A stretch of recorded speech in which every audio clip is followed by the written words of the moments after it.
guys, good morning. Mag-aalmusal po tayo. Ang ating kakainin ay, ang pagkain natin ngayon ay isang Indomie. Alam niyo Indomie? Mga OFW lang nakakaalam yan. Indomie sa atin ay noodles. Noodles. Halos araw-araw na lang kumakain ng noodles. Wala nang iba. Minsan nakakain ng manok pero nakakasawa din. Kaya noodles. Yan na si noodles. Kidding! Pero pangit na naka akong flavor. Maanghang na maasim-asim. Pang madali ang luto lang. Kasi wala nang oras magluto. Tsaka tinapay. Tsaka meron din tayong kape syempre. Yung tinapay natin, lalagyan natin ng peanut butter para masarap naman ng konti. May lasa ng konti. Tapos, ayan na. Kainan na.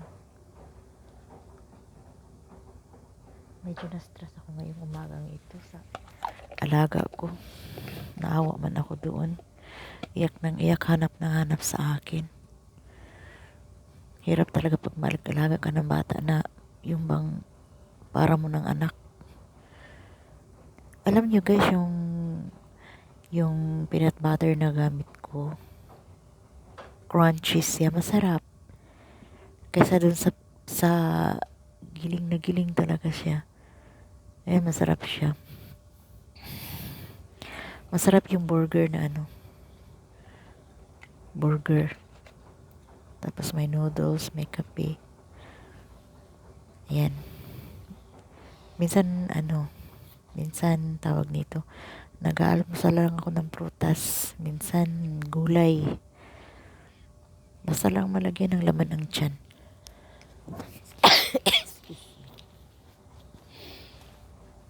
Diba masarap? Merong crunchy pag ninunguya mo siya. Kaso lang yung noodles na nakuha ko, hindi siya masarap. Pinilit ko lang ubusin. Kasi sayang, binili ko rin yan. Ano din yan eh. Magkano ba yun? 3 real ata yun. 3 real. 3 real o 4 real. Mga ganun siya.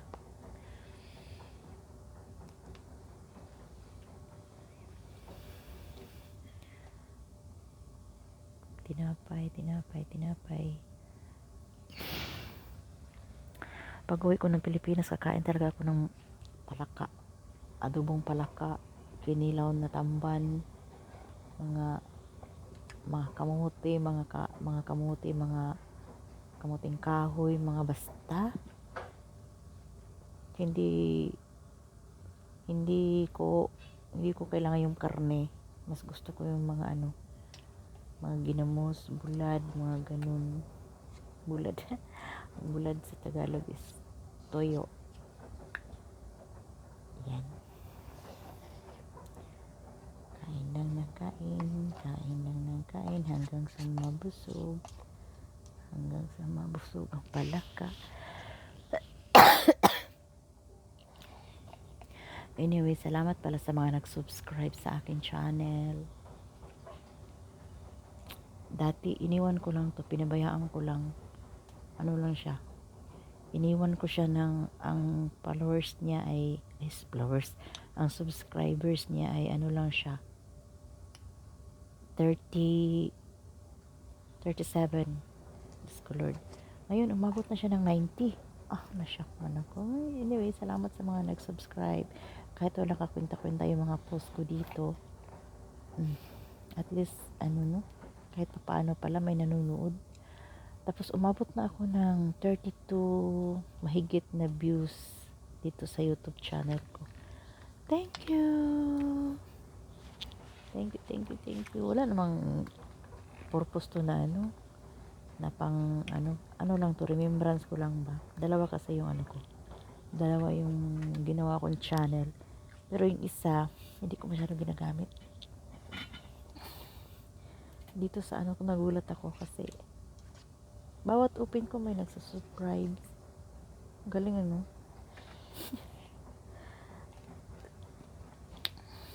TikTok naman, ano din, lampas-lampas na ako sa followers na kailangan ng ano, na kailangan i-meet. Lampas na ako doon. Sa views din, na-meet ko na din. Kaya maraming salamat.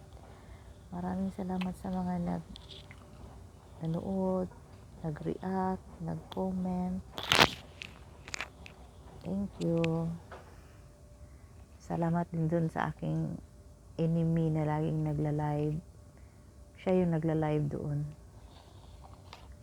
Magaling yun sa live eh. Ako hindi.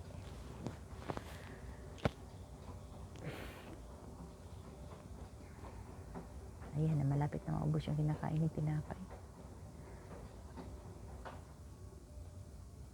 Pagkatapos kong kumain, maligo na, mag-ready hanggang sa ito, hihiga na, matutulog.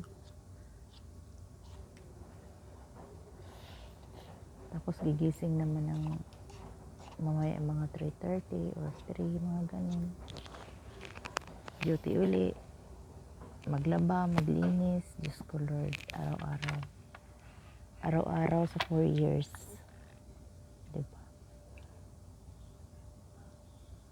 Sumabit ata yung mani sa ngipin ko dyan banday. Pag uwi ko ng Pilipinas, unahin ko talaga yung ngipin ko kaya parang hindi na niya kayang na yung jacket niya. Na tutunaw na ba? Nalalasap ko na yung Ang mahal pa naman itong kurimaw na to. Yan nga sa likod ko, ibabagahe ko na ngayong katapusan. Mauuna siyang umuwi sa akin. Kaya, malapit na rin akong uwi. Kaya mauna muna yung mga karton. Karton o lang yung karton. Kung ano-anong mga inilalagay. Basta lang Ang karamihan naman dyan ay bigay ng amo. Mga damit. Halos mga damit. Excuse me. Ayan, busog na. Salamat ulit sa inyo, mga nagsagang manood, nag-subscribe. Maraming salamat. Nilagyan ko to ng voice over kasi hindi ako, kanina kasi nag-video ako, hindi ako pwedeng mag-ingay gawa nung alaga ko umiiyak. Hinahanap-hanap ako. Kaya tahimik ang kumakain. Walang gatol-gatol.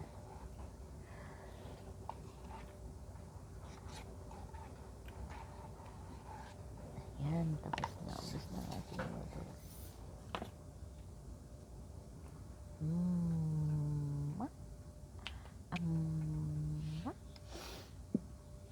Bye-bye. Maraming salamat sa lahat. Bye-bye.